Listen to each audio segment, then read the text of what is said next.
Dear students, இன்றைக்கி நம்ம என்ன லெசன் பார்க்க போகிறோம் அப்படின்னா outbreak of world war 1 and its aftermath. World war 1 எதுக்காக நடந்தது, எந்தெந்த நேஷன்லாம் வேர்ல்ட் வாரில் பார்ட்டிசிபேட் பண்ணியிருக்காங்க, வேர்ல்ட் வார் 1க்கு அப்புறமா என்னெல்லாம் நடந்திருக்கு அப்படிங்கிறத இந்த லெசனில் நாம் டிஸ்கஸ் பண்ணலாம். ஃபஸ்ட்டு இன்ட்ரொடக்ஷன் பார்ப்போம். 1914 is a turning point in world history. உலக வரலாற்றில் 1914 ஒரு டேர்னிங் பாயிண்ட்டாக இருந்திருக்கு. The political and social process that began in 1789 culminated in the First World War that broke out in the year and decisively shaped the course of the 20th century. World War I broke out ஆகிறதுக்கு social and political ரிலேட்டடான ப்ராசஸ்லாம் 1789லேருந்தே start ஆயிடுச்சு அப்படின்னு சொல்கிறாங்க. Historians therefore call us the long 19th century. சில historians என்ன சொல்கிறாங்க அப்படின்னா the long 19th century, அதாவது 19th century லாங்காக இருந்த மாதிரி இருந்திருக்கு அப்படின்னு சொல்கிறாங்க. Because of the war, this was the first industrial war that drew on the economic resource of the entire world and also affected the large sections of the civilian people. So world war 1ல் participate பண்ண Nations எல்லாம் எக்கனாமிக்காக வந்து ரொம்ப train ஆகிட்டாங்க. அவங்களோட economic resources last ஆனது மட்டும் இல்லாமல் நிறைய சிவிலியன்ஸும் வந்து டிக்ரீஸ் ஆகிருக்காங்க. அதாவது நிறைய பீப்புள் வந்து இந்த வாரில் இறந்துருக்காங்க. ஸோ நிறைய சிவிலியன்ஸை நாம் லாஸ் பண்ணியிருக்கோம் இந்த வாரில். The political map of the world was redrawn. So world war 1க்கு அப்புறமா வேர்ல்டோட பொலிட்டிக்கல் மேப்பையே வந்து ரீட்ரா பண்ணியிருக்காங்க. இப்போ ஒரு நேஷன் இருக்குது அப்படின்னா அதுக்கு சம் பார்டர் லைன்ஸ் இருக்கும். அந்த பார்டர் லைன்ஸை ரீசேஞ்ச் பண்ணி மேப்பையே வந்து ரீட்ரா பண்ணியிருக்காங்க. 3 major empires lay shattered by the end of world war. 3 முக்கியமான எம்பையர்ஸ் வந்து இந்த வேர்ல்ட் வார் மூலமாக வந்து ஷேட்டர் ஆகிருக்கு, அதாவது சிதைஞ்சிருக்கு அப்படின்னு சொல்கிறாங்க. அது எந்தெந்த நேஷன்ஸ் அப்படின்னு பார்த்தோன்னா Germany, Austria-Hungary and Ottomans. The biggest outcome of the war was the Russian Revolution. So Russian revolution எப்போ நடந்துச்சுன்னு பார்த்தோன்னா 1917ல் வேர்ல்ட் வார் 1 வந்து எண்டாக போகிற அந்த டைமில் தான் வந்து ரஷ்யன் ரெவல்யூஷன் ப்ரோக் அவுட் ஆகிருக்கு. ஸோ ரஷ்யன் ரெவல்யூஷனுக்கு இன்ஃப்ளூயன்ஸாக இருந்தது என்னென்னு பார்த்தோன்னா world war 1.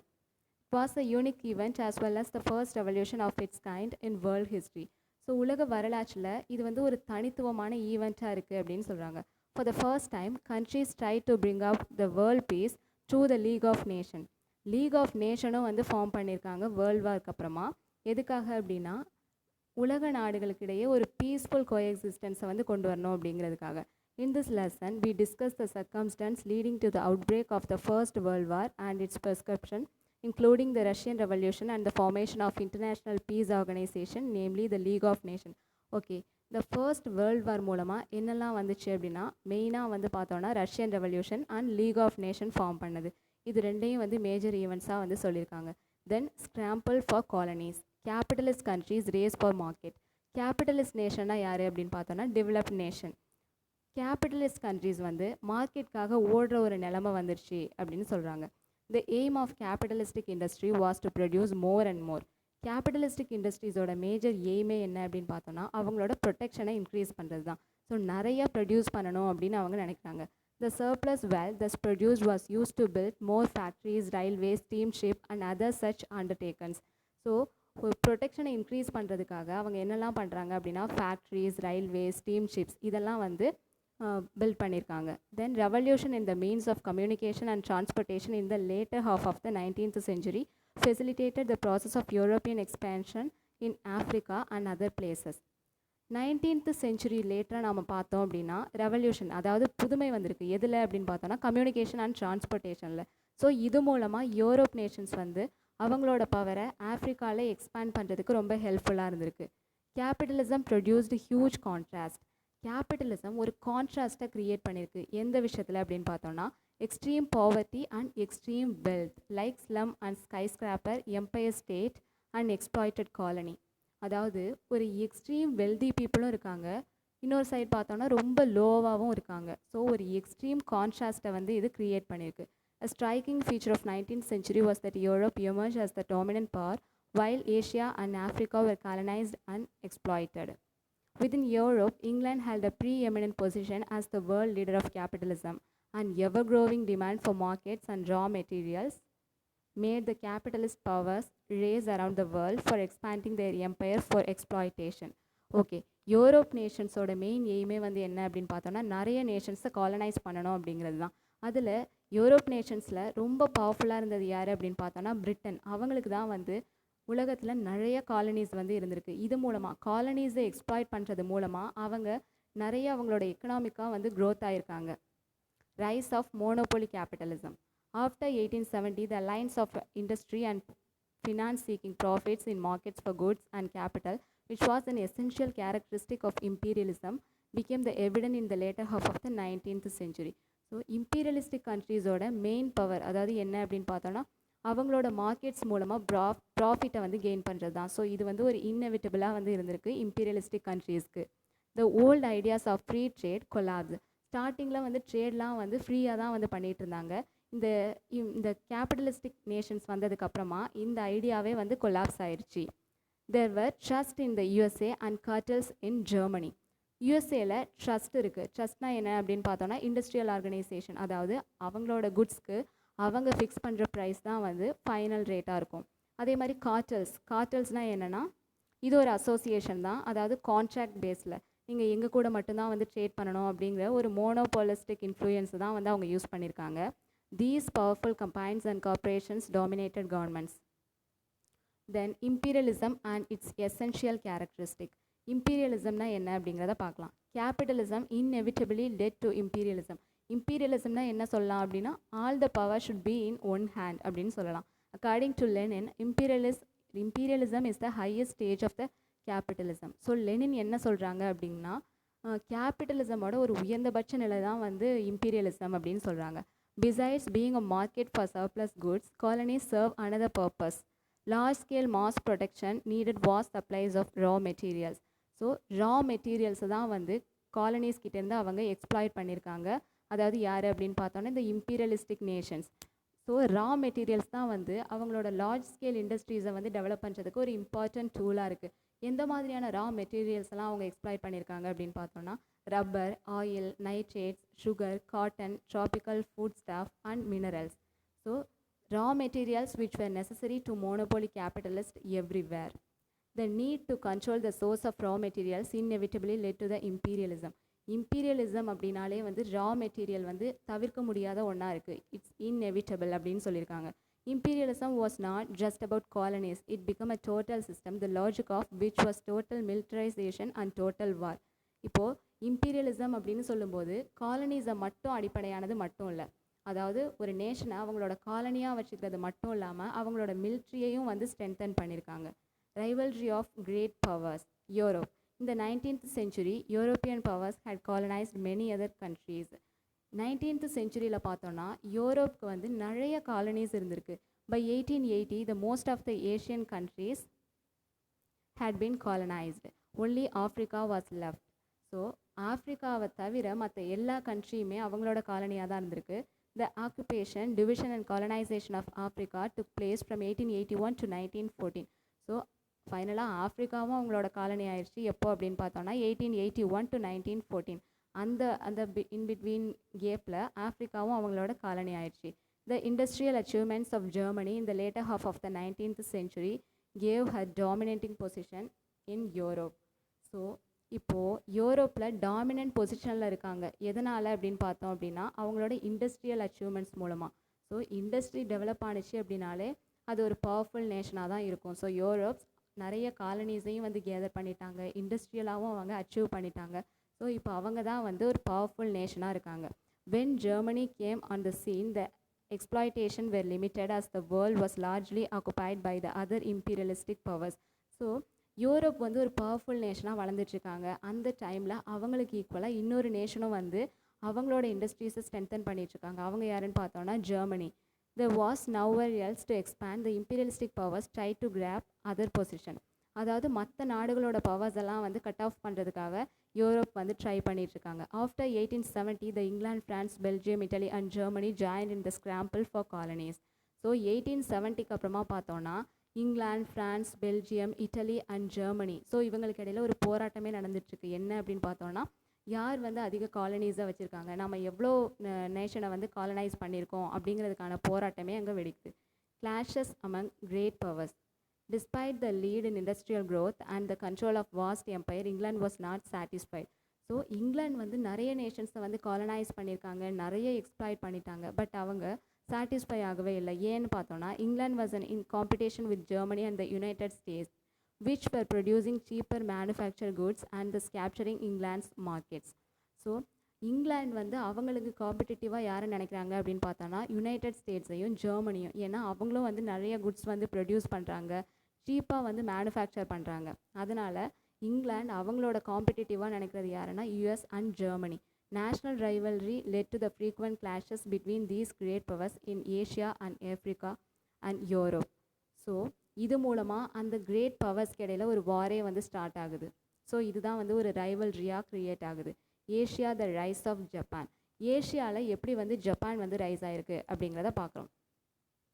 In Asia Japan during this period imitating western nations and become their equal in the many respect.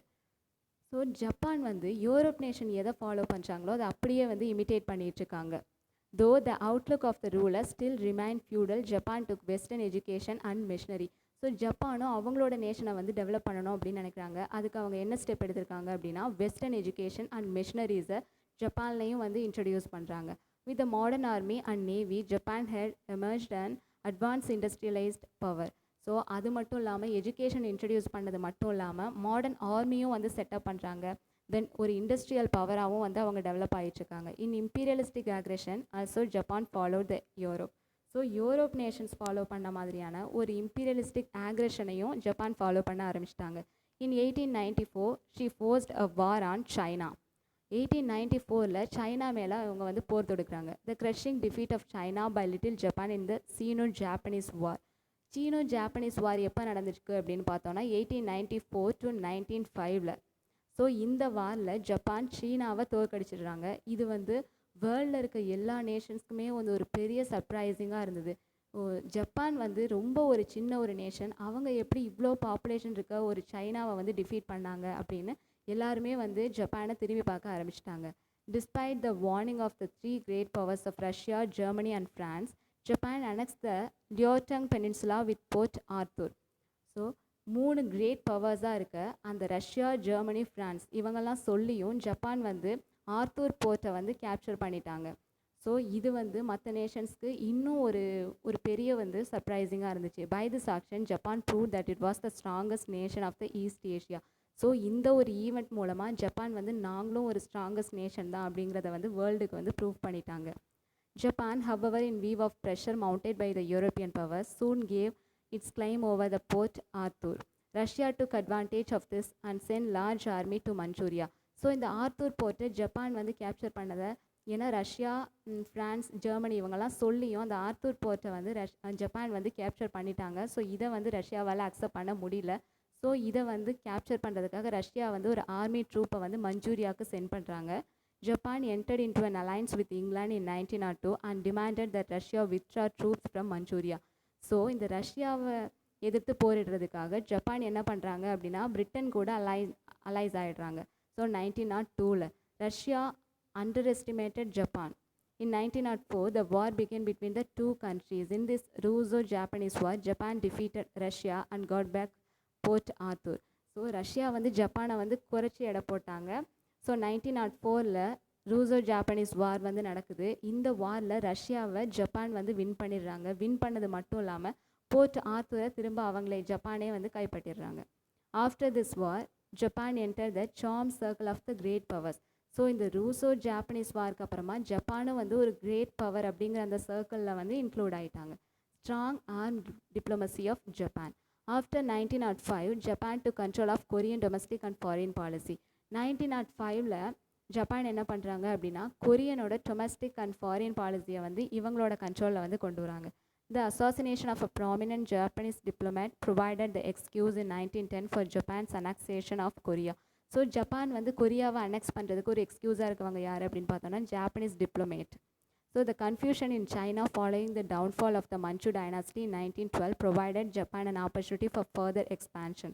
So 1912 சைனாவில் என்ன நடக்குது அப்படின்னு பார்த்தோன்னா மஞ்சு டைனாஸ்டி டவுன்ஃபால் ஆகுது. ஸோ இதை வந்து ஜப்பான் ஒரு ஆப்பர்ச்சுனிட்டியாக வந்து எடுத்துக்கிறாங்க. எதுக்கு அப்படின்னா இவங்களோட பவரை சைனாவில் வந்து எக்ஸ்பேண்ட் பண்ணுறதுக்காக. Japan now demanded not only the transfer of German rights in Shantung to Japan and the recognition of Japanese hold over Manchuria but the appointment of the Japanese adverse to the Chinese government.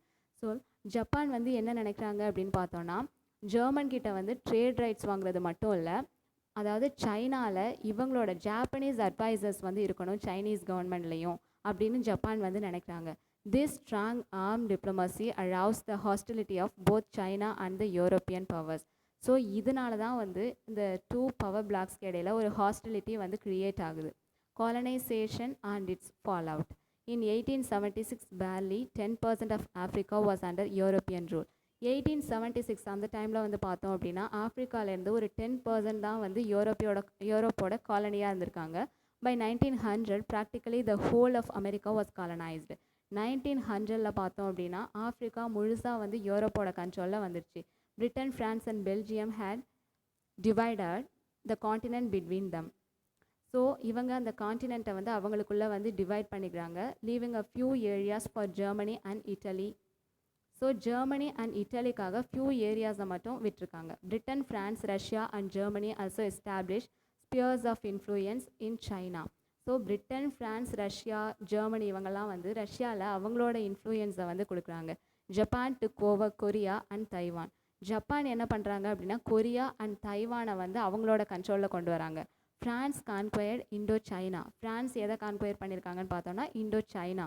The US took the Philippines from Spain and Britain and Russia agreed to partition Iran.